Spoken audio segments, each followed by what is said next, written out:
No, Trump. Tatuado el Trump, ¿verdad? Trump. Bueno, ¿qué le parece, mis amigos, si conversamos con una persona autorizada para Me hablar parece. de esto? Acompáñenme, vamos a hablar con el doctor Diego Sosa, analista internacional.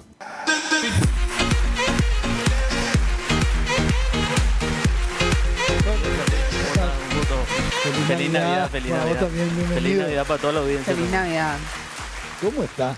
Por favor, haceme un paneo general antes de arrancar. Mirá lo que es esta utilería acá, Traje por Dios. justamente para hablar del fenómeno Donald Trump. Como bien explicaron allá, acá los panelistas, Donald Trump es un fenómeno político en todo sentido. Justamente donde yo estudié, la George Washington de Estados Unidos, los programas de gobernabilidad en español parcialmente se suspendieron justamente para reestudiar lo que es la comunicación política actual, cómo los candidatos se van comunicando, se van expresando, van interactuando, y Donald Trump es un experto en ese sentido en llegar a la gente. Y traje esto porque me mandaron de allá justamente de la campaña, y vamos a ir hablando los símbolos. Acá hablamos famoso del MAGA. Acá, a ver, ¿cuál cámara Sí, el tenemos? MAGA. Esta. Acá MAGA, está. de Make America Great Again, ¿verdad? Hacer América grande de nuevo. O sea, no es solamente el nombre de él o del Partido Republicano, es una marca. Un propósito. Es MAGA, ¿verdad? Y esta remera que a mí me sorprendió muchísimo, A ver. que encierra también esa mística que él tiene. Acá está. Never Esta imagen. surrender. Hay imágenes que de Ajá. repente valen más que mil Sí. palabras, que fue la vez que Sí. se salvó de centímetros de doctor, morir. pero qué poderosa esa imagen. Qué poderosa la imagen. Yo Justamente, hasta ahora creo, doctor, de que esa imagen, cuando yo vi esa imagen dije, es imbatible. Eso es La imposible de elección superar está en las hecha. urnas. Imposible. imagínense abajo. Por lo never menos para el surrender. americano, ¿no? O sea, nunca rendirse, ¿verdad? Nunca rendirse. Y la imagen de él sangrando, o sea, es una estrategia comunicacional Increíble. impecable, ¿verdad? Solamente para remarcar la teleaudiencia, doctor, Claudia Melgarejo, nuestra compañera, es experta en marketing, ¿verdad? Ella se dedica al marketing, o sea, no es menor en términos de marketing Claro, político esto, claro, ¿verdad? Esta claro. No, marca. no es menor. Es más, yo creo que les había comentado que cuando me tocó estar en agosto, había gente que, en serio, cuando relataban el episodio de la foto, ¿verdad? Que es cuando él estuvo involucrado en este atentado.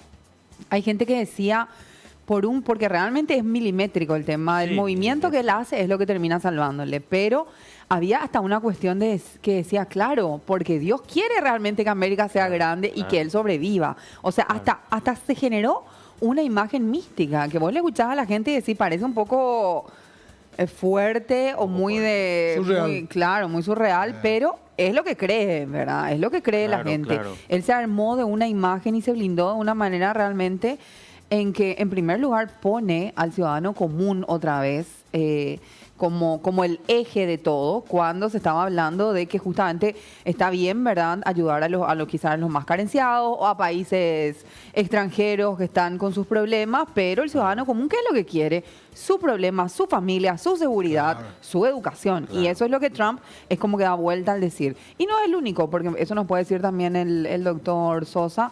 Meloni propone lo mismo.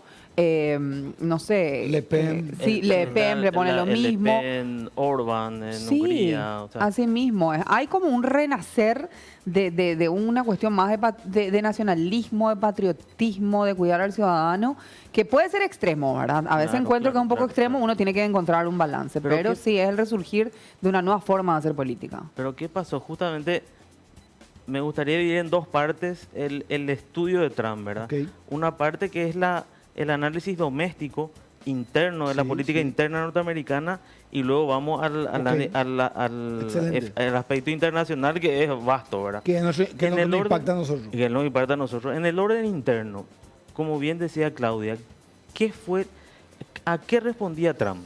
Trump respondía a lo que hoy, al debate actual de la geopolítica internacional que hablamos en otros programas. Soberanismo versus globalismo. Trump, que dice, no, yo tengo que cuidar mi política doméstica, tengo que cuidar mi seguridad, hay problemas de inflación, hay problemas económicos en Estados Unidos, y él responde a una clase media y a una clase trabajadora. ¿Por qué? Porque él históricamente se preocupó de lo que se llamó el Rust Belt, el cinturón de óxido de Estados Unidos, que comprende varias ciudades, desde México perdón, desde Nueva York hasta el medio oeste. Entonces, Michigan, Missouri, Illinois, Kentucky, Ohio, varias ciudades que conforman ese cinturón de óxido. De hecho, J.D. Vance, el vicepresidente electo, forma parte de ese cinturón de óxido. Sí. ¿Y por qué se le llama el cinturón de óxido? Porque forma parte de una clase trabajadora, manufacturera, del sector automovilístico, empresas, obreros, que con la globalización quedaron fuera, porque no se olviden que hubo una suerte de que lo que él reclama, de que las empresas de Estados Unidos fueron a otros países por una cuestión impositiva, que le era más barato todo el tema de la fabricación. Entonces, De la maquila. De la maquila, entonces abandonan Estados Unidos y esos trabajadores se precarizan, los sueldos bajan. Justamente en la época de oro de Dwight Eisenhower, del presidente, en 1950 fue la época bisagra. Desde ahí empieza, del El New Deal, 1970, ¿verdad? Sí.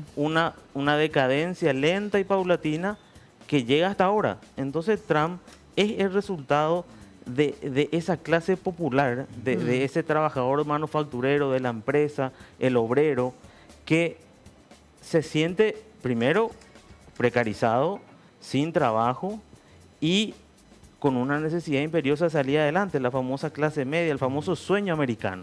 American Dream. American Dream. Entonces lo que hace Trump es decirle, no, señores, pongamos en orden esto, pongamos a América de nuevo en primer lugar y luego veamos la política internacional, luego desgastémonos en otros aspectos, pero primero acá. Entonces, la clave fue la economía. La economía y luego está la inmigración ilegal. Porque Ahí te tiro un temita ahí sobre lo que estás diciendo. Sí, Supuestamente el Partido Demócrata, y digo supuestamente porque no necesariamente es así, aparentemente es un partido más de centro izquierda, ¿verdad? En términos sociales por lo menos, ¿verdad? Que es supuestamente el que tendría que tener más afiliados trabajadores. Exacto.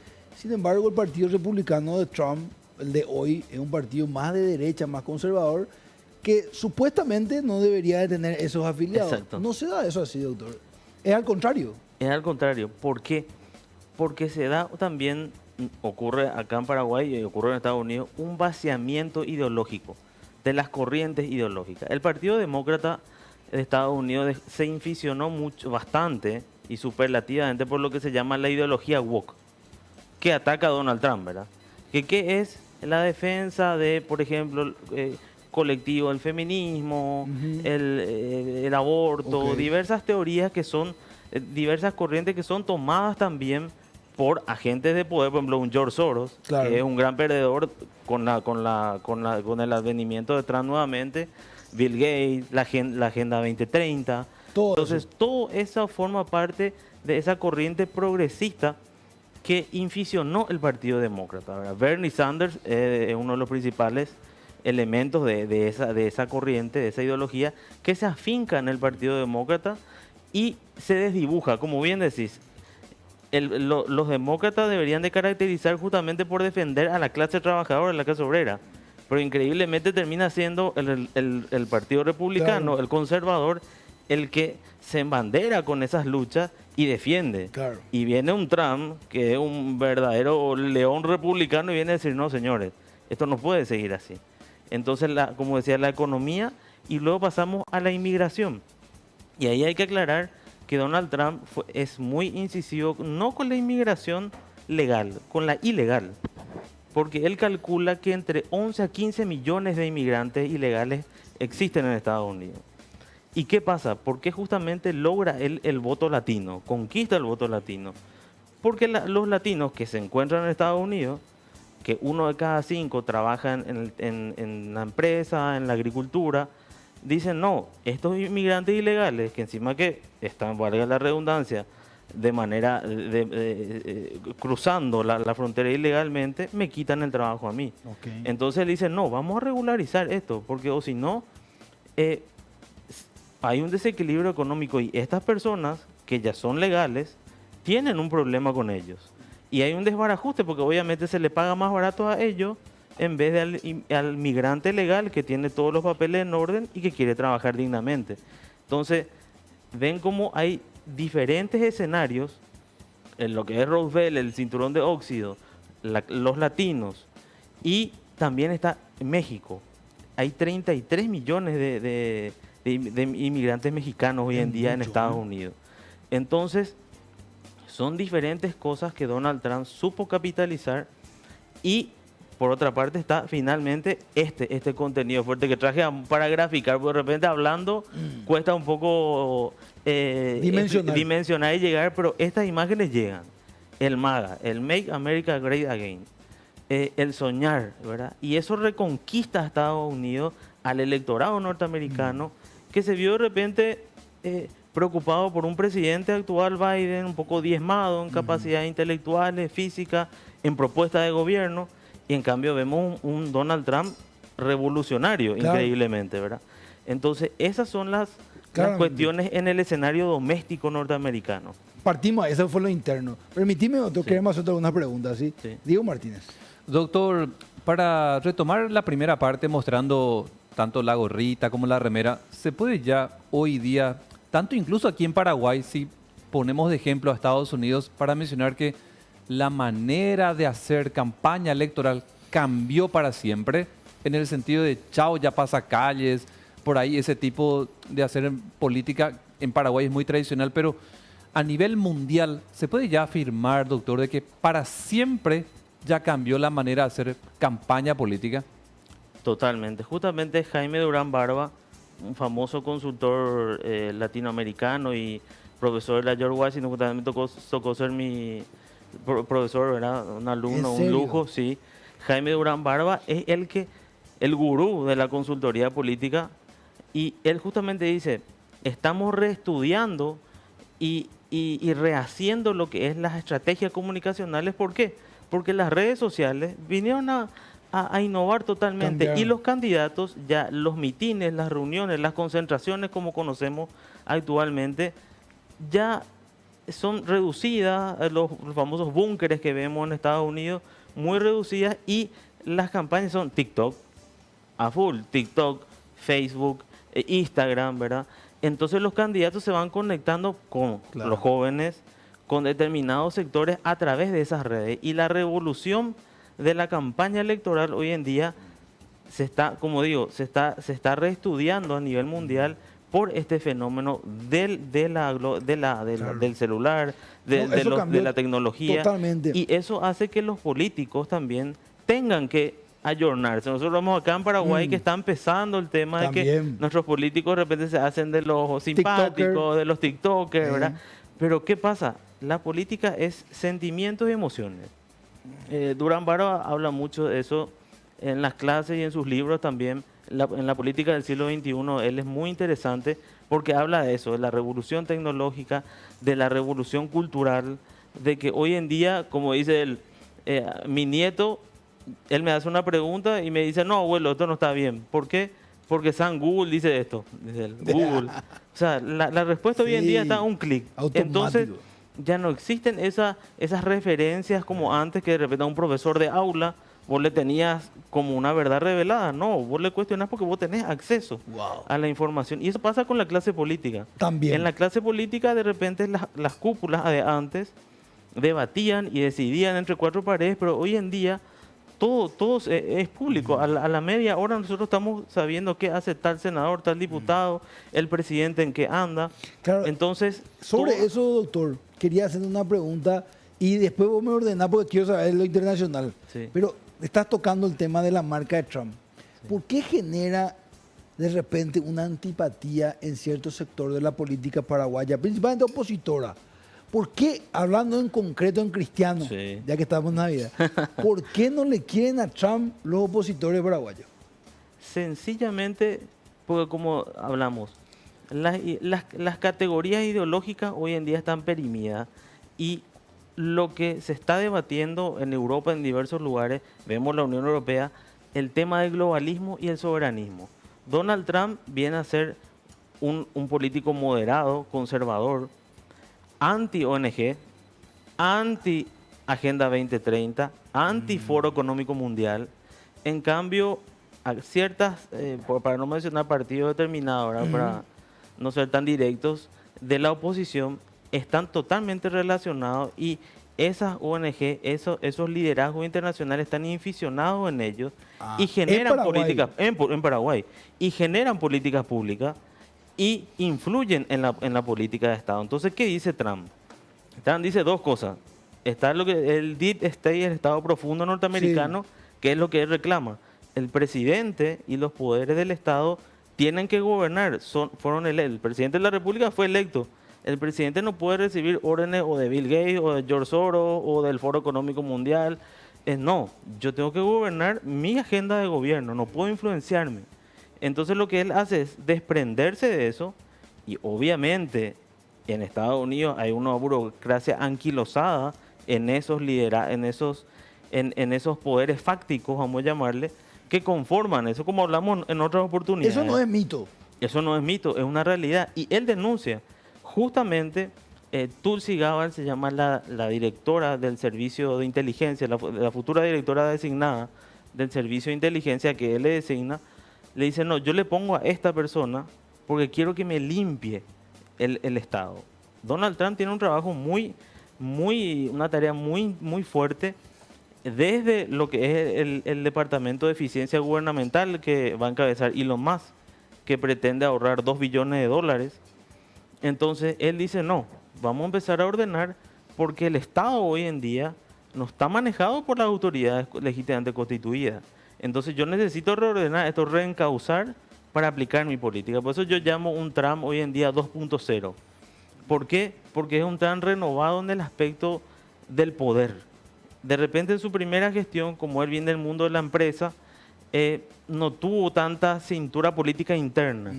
Y tuvo muchas personas que de repente le jugaron por la izquierda y él no se dio cuenta. Entonces, ¿qué dijo ahora? Aprendí de eso y voy a designar a mis leales. No voy a designar a personas. Y en ese momento no tenía tanto apoyo del Partido Republicano. Hoy en día el Partido Republicano es él. La cara es él. Entonces tiene Ese es el análisis, el por qué. Tengo otra pregunta que hacerte, pero todos los muchachos te queremos preguntar porque esto está muy interesante. Sí. Diego Martínez. Doctor, ¿qué oportunidades comerciales se puede pronosticar, visualizar desde Estados Unidos para Paraguay desde enero del próximo año, pero ya al mando teniendo a Donald Trump? Muy interesante. ¿Qué pasa? Nosotros, el gobierno paraguayo en ese sentido está enfocando bien la política exterior en qué aspecto. Justamente la guerra de Ucrania vino a pretender establecer lo que se llama un gobierno multipolar, ¿verdad? Una influencia multipolar. Pero siempre están los bloques, Estados Unidos y ni siquiera Rusia. China. El enemigo real de Estados Unidos es China. Por eso podemos hablar de eso justamente con Siria. Eso es algo muy importante también lo que está pasando en Siria, que le va a influir en la política interna de Trump e internacional, donde el eje de Paraguay es Paraguay, Washington, Jerusalén y Taipei. Estamos alineados de esa forma. Entonces, justamente estaba escuchando a un analista la otra vez me decía, bueno, ¿de qué va a depender estar bien con Donald Trump? Y la famosa frase, dime con quién anda y te diré quién eres. Mira. Y nosotros estamos en esa senda alineados a esa corriente mundial. No podemos porque salir de ahí. hay bloques y Paraguay eligió el bloque correcto, porque es el bloque democrático, es un bloque occidental, comulgamos con las mismas ideas, somos aliados estratégicos y desde hace muchísimo tiempo con Taiwán, Estados Unidos con sus luces y sombras. Las potencias, como dicen en Reino Unido, no existen en política internacional eternos amigos o enemigos, existen eternos intereses. Entonces, hoy en día, dependiendo del interés, generamos. Y Paraguay, ¿cuál es su desafío? El hacer un salto cuantitativo y cualitativo en la Cancillería Nacional con relación a los lobbies, acercarse más, como se está haciendo, se están formando delegaciones especiales de senadores que van a reunirse con los senadores norteamericanos. Ejemplo, el senador Leite creo que es el que encabeza esta comisión, inclusive cuando Marco Rubio, el secretario de Estado designado, el Senador de Florida. El senador de Florida, el presidente Peña y los senadores nuestros se reunieron muchísimo con él. Entonces, ese tipo de estrategias son elementales para establecer climas de negocios, atraer inversión, pero esa inversión también tiene que tener aparejada una solvencia como Estado, de garantizar La seguridad jurídica, por sobre claro, todo, ¿no? garantizar la institucionalidad, la seguridad jurídica y por sobre todo ser un socio fiable. Y hoy en día no solamente colocar, nosotros tenemos materia prima, por ejemplo, con la guerra de Ucrania, el mundo necesita, por eso Europa vira un poco más a Latinoamérica, por ejemplo, el tema del litio, Argentina, Chile, el famoso triángulo del litio, Argentina, Chile, Bolivia. Paraguay también tiene recursos interesantes, alimento, energía. Entonces nosotros necesitamos establecer una suerte de hub y al mismo tiempo ser creativos en nuestra propuesta comercial. Y eso el trabajo específico del Ministerio de Relaciones Exteriores es ese poder de articulación. Paraguay, no creamos que porque es un país chico, no tiene elementos, cartas, tiene cartas muy Claro. interesantes. Justamente estamos en el corazón de América, no es poca cosa que vemos lo que es la embajada norteamericana acá, ¿verdad? Acá hay muchos intereses de todo tipo, ¿verdad? Entonces, La ubicación. la ubicación es estratégica. Y el gasoducto, el logístico, no necesariamente es la producción, sino el lugar, la logística. Claro. ¿verdad? Y las alianzas que hay que tejer concretamente y cuidar ese tipo de vínculos, porque en política internacional, y más todavía con estos players, con estos jugadores que juegan en las ligas mayores, uno tiene que saber el diálogo concreto que uno debe de tener con ellos, la propuesta concreta, porque ellos no improvisan, ellos antes de reunirse contigo, con el senador tanto de Paraguay o con el presidente, ellos saben todo, a través de sus agencias, Todo, ¿verdad? Tienen controlado. el clima de negocio acá.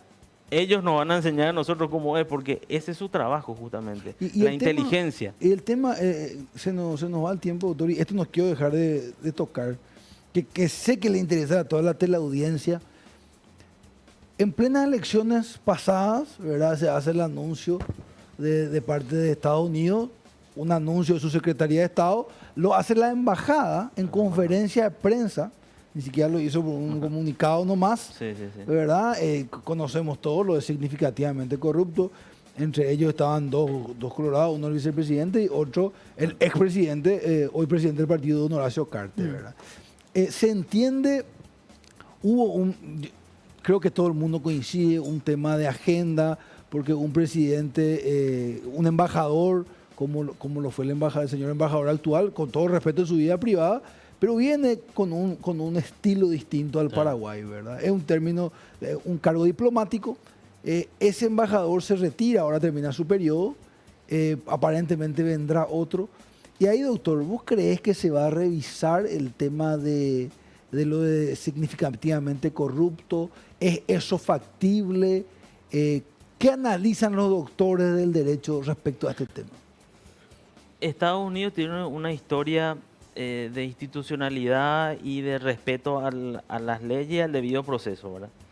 Pero estas designaciones de significativamente corruptos son eminentemente políticas. Ahora, hay que cuidar el interés que tendrá o puede tener Donald Trump en América Latina y particularmente en Paraguay en destrabar rápido esta situación. ¿Qué pasó? Realmente Paraguay, nosotros como gobierno, de acuerdo a nuestra tendencia conservadora que tenemos ahora como paraguayos, no se tuvo buenas relaciones con el gobierno de Biden. Y prueba de ello justamente es el embajador, ¿verdad? Que con todo respeto a la decisión que él pueda tomar y a las tendencias, yo no creo que en Arabia Saudita permitan que él lleve a un embajador así. O sea, ahí está el ejemplo de la fuerza que tiene que proyectar un país y de acuerdo a eso recibe el respeto también que se merece, Claro. ¿verdad? Entonces, con relación a los significativamente corruptos, hay dudas. El gobierno está muy esperanzado en que se pueda destrabar y están ellos casi seguros, ¿verdad? Y ellos hicieron mucho lobby, con Marco Rubio en particular, el secretario de Estado designado. Y el vicesecretario de Estado es justamente el hijo de un embajador norteamericano en Paraguay, Ok. que inclusive habla guaraní. Ah, mira. Y vivió mucho tiempo acá, estudió acá. Disculpame, el vicesecretario de Estado, Abajo de Rubio. abajo de Rubio. Ok. El número 2 de Rubio es hijo de un embajador paraguayo norteamericano acá que inclusive él habla guaraní. Sí, es un chico del American School, ¿verdad? Sí, Sí, sí. Estuve viendo justamente que fue bastante difundido. Eso sí. en relaciones internacionales ayuda. En política internacional, las relaciones interpersonales juegan también un papel importante. Sin Entonces, duda. hay que ver qué pasa. Porque en ese tema hay muchas cosas. Hay crimen transnacional, está Hezbollah, hay muchos temas que envuelven Inmiscuido. la cuestión de significativamente corrupto. Entonces, eso está en veremos y se está analizando. Obviamente va a tener un mayor beneplácito y una mayor línea, un mayor feeling con el actual gobierno, porque de hecho es así. El presidente Peña hace poco estuvo con Donald Trump, habló unos minutos, habla con sus principales asesores, futuros asesores, entonces hay buena relación. Pero eso depende también de ir arrimando, como se llaman, de hecho también las pruebas para tener acceso, porque eso se criticó mucho que los dos designados significativamente corruptos no tuvieron acceso a una legítima defensa, ¿verdad? Un debido proceso. Entonces, Claro. yo creo que eso ahora se va a garantizar y va a depender de esa defensa para poder aclarar Claro. esas situaciones, ¿verdad? Pero, Realmente. entonces ya pasamos al plano internacional, porque ya tiene que ver con eso. Sí. El avispero internacional está muy movido. Porque Trump tiene 3 a 4 frentes muy potentes. Primero, Ucrania. ¿Qué pasa con Trump? Él dice, yo me tengo que deshacer, como él habla como yankee, como norteamericano, así concretamente. Esta guerra de Ucrania es absurda. Creo que más de 500.000 muertos solamente del lado ucraniano, ¿verdad? Entonces, con todas las bajas civiles, militares, y una guerra sin sentido, que no debió de suceder. Como dice él, en mi administración esto no sucedía. Ujú. Y en parte tiene razón. ¿Por qué? Porque estos jugadores, un Putin, un Xi Jinping y otros, son liderazgos fuertes. Y a Estados Unidos se le vio un poco debilitado en el plano internacional. Entonces se generó este avance. Lo de Ucrania fue algo que desde el 2014, con el Euromaidán, con el golpe del Maidán, se fue abonando y se fue desarrollando, ¿verdad? Y ahora estalla. Esta guerra tiene que acabar. ¿Por qué? Porque el verdadero enemigo es China. El verdadero enemigo geopolítico, hasta declarado por la OTAN, el adversario estratégico de Occidente es China. ¿Y qué pasa? Rusia tenemos que terminar con esta guerra de Ucrania. ¿Por qué? Por varias razones, dice Trump. Uno, yo no puedo seguir destinando ingentes cantidades de recursos para financiar una guerra que no es mía, dice él, no es del pueblo Claro, norteamericano. claro. Y mi pueblo tiene inflación y sufre hambre, tiene que tener 3, 4 trabajos para poder llevar un nivel de vida digno. Y yo estoy dando a Zelensky a lo que él no es capaz de generar también un clima de paz. Entonces, ¿qué pasa? El general Kellogg se llama, que es el asesor especial designado para Rusia y para Ucrania de Donald Trump, ya está afincado en Ucrania. Se tuvo 1 o 2 reuniones con Zelensky y más adelante con Rusia, donde justamente ellos están diseñando el plan de paz. O sea, le están diciendo a Zelensky, bueno, yo te voy a seguir apoyando, porque el miedo es justamente de Zelensky que no se le apoye, porque Trump dijo, yo corto la ayuda y eso te va a forzar a vos a negociar. Lo que ahora están planteando es, yo voy a seguir ayudándote, Zelensky, pero para que Rusia no siga avanzando, pero con la condición paz. de que automáticamente vos te sientas a negociar con Claro. Putin, para evitar una avanzada. Segundo, las líneas de frente se mantienen. O sea, los territorios ya ocupados, Claro. lastimosamente, Donetsk, Lugansk, Crimea, queda para Rusia. Se establece una zona desmilitarizada que propone el general Kellogg, o sea, Trump, ¿verdad? Que dice una zona desmilitarizada al oeste, ¿verdad? En la frontera con Ucrania, bajo dirección rusa, ¿verdad? Y una garantía de seguridad territorial para Ucrania y una garantía de seguridad política para Rusia. ¿En qué sentido? Trump dice, bueno, a través del general Kellogg, Rusia, no vamos nosotros, no te preocupes que Ucrania no va a ingresar a la OTAN en unos 15 a 20 años, porque eso dice Putin. Putin pide que en 20 años No ingrese. no ingrese. Entonces dice Kellogg, bueno, también eso vamos a dar. 15 a 20 años tranquilo que, que Ucrania no ingresa a la OTAN. Entonces, se establecen esas tres ideas generales para una eventual negociación. Pero a la vez el canciller Lavrov ya aclara y dice, no, esto no es así de fácil. ¿Por qué?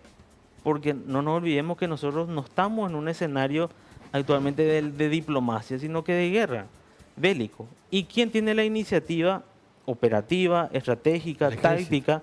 Actualmente es Rusia, que tomó totalmente el Donetsk, Lugansk también, y su intención es llegar a Odessa. Y mantener Crimea, evidentemente, porque al perder la base de Tartus en Siria, que eso no sé si vamos a tener tiempo para tocar, Sí. Creo que vamos a tener una entrevista exclusiva para hablar de Siria. entonces hace que Rusia esté cada vez más anquilosada en su posición de decir, no, yo no tengo por qué ceder porque yo estoy ganando. Ustedes son los que tienen que ceder. Y a los medios, tengo que cerrar, doctor, pero a los medios occidentales nos venden de que están perdiendo, ¿verdad? Claro, Qué terrible claro. eso, ¿verdad? La información, es cierto que hoy tenemos más acceso a la información, pero también es cierto que somos mucho más manipulados. Sí. Siempre Una- se dice que en la guerra la primera víctima es la verdad. Mira qué interesante. Qué buena frase. Más que nada, ¿verdad? Que en estos días caía este avión, ¿verdad? Se hablan de entre 38 y 42 muertos, un avión de Azerbaijan Airlines. Y es como que, ¿qué es lo que está buscando Ucrania al hacer esta denuncia de que supuestamente es Rusia quien derriba este avión? Está buscando más aliados ya que se ve más debilitada por la presencia o por la poca presencia que desea tener Estados Unidos y a través de Estados Unidos la OTAN, ¿verdad? Y otros organismos internacionales para apoyarlo. ¿O cuál sería el interés de atraer a a una nueva nación que se ve atacada por Rusia? Excelente. La intención de Zelensky, ¿cuál es? Él está haciendo el siguiente cálculo. Tengo hasta el 20 de enero, que estamos a la vuelta de la esquina. Que asume Trump. Sí, que asume Trump el 20 de enero, ¿verdad? Trump no va a tener el mismo apoyo que Biden. Entonces él busca involucrar particularmente a la OTAN. Constantemente a la OTAN, a los 32 miembros de la OTAN, para que la auxilien. Puede decir, no, yo acá me quedo solo. Entonces yo tengo que empezar a atacar. Lo que pasó en Kursk, lo que pasó ahora en otra ciudad, en Bryansk, que lanzan un nuevo misil balístico, los ATACMS y los Storm Shadow franceses y británicos, ¿verdad? Entonces, ¿cuál es esa intención? Que tiene más o menos un alcance de 300 kilómetros. No van a llegar a San Petersburgo, pero la intención es siempre disuasiva, decir, bueno, a tener un margen de negociación. Kursk fue la idea de ese margen de negociación y una intención de evitar que se tome Zaporilla. Por eso ellos avanzan en Kursk, Ucrania. Entonces vemos cómo Ucrania hace este juego de poderes, porque aparte, Rusia, ¿qué te dice? Vos me avanzás en Kursk, me tirás Bryansk, lo atacan, yo te tiro el Oreshnik, su misil balístico intercontinental, que es lo que hizo.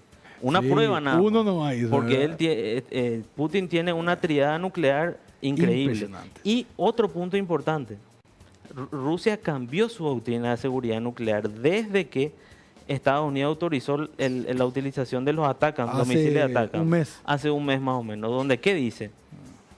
La actual doctrina de seguridad nuclear dice, si un país no nuclear, Ucrania, en alianza con un país nuclear, me ataca, automáticamente ese país está, Claro. está coludido y es un objetivo militar para mí. Y si una alianza, eso ya hizo pensando en la OTAN, y si un grupo de países aliados se están confabulando con Ucrania para atacar, automáticamente los 32 son objetivos militares. Y por eso es que él decía, tengo ojivas nucleares apuntadas a París, Madrid, Londres y diferentes lugares. O sea, estamos hablando últimamente de manera muy ligera de la utilización del material nuclear, de esa triada nuclear rusa, y eso es catastrófico, ¿verdad? Y la Unión Europea ahora es consciente, hace varios meses, de que sin Estados Unidos no puede financiar la guerra de Ucrania. Necesita sí o sí a Estados Unidos. Claro, es el alma de la OTAN, Estados Unidos, sin duda alguna. Mi querido doctor, creo que recorrimos muchas cosas. Espero poder tenerte pronto de vuelta acá para hablar profundamente, porque me quedó pendiente, ya no nos demos tiempo, pero quiero hablar profundamente de Siria y de Israel. Esos dos temas específicamente y todo lo que tiene que ver Turquía, que es un nuevo player, por lo menos en el Vox Populi. El gran ganador en Siria. Nos lo veníamos escuchando por lo Sí, sí, menos, sí, ¿verdad? sí, sí. Entonces, pero gracias por estar acá, por el tiempo, por tu dedicación, por tu estudio, porque Por favor. esto, más allá de tu formación previa, requiere estudio actualizado. Claro, claro. Porque sí, muy poca gente, a veces nos presentamos con los títulos, ¿verdad? Pero esto, saber el nombre de los misiles y compañía no te enseñaban Sí, en la sí, facultad. sí, sí, sí. Esto No, tuviste que no, estudiar no, ahora. fuimos aprendiendo, sí, sí. Entonces, felicitarte por eso y agradecerte, un privilegio. No, por favor, muchas gracias. A las órdenes y saludos a la audiencia. El doctor Diego Sosa estuvo con nosotros, especialista, analista político internacional. Hablamos de Odonto Excellence Cloud.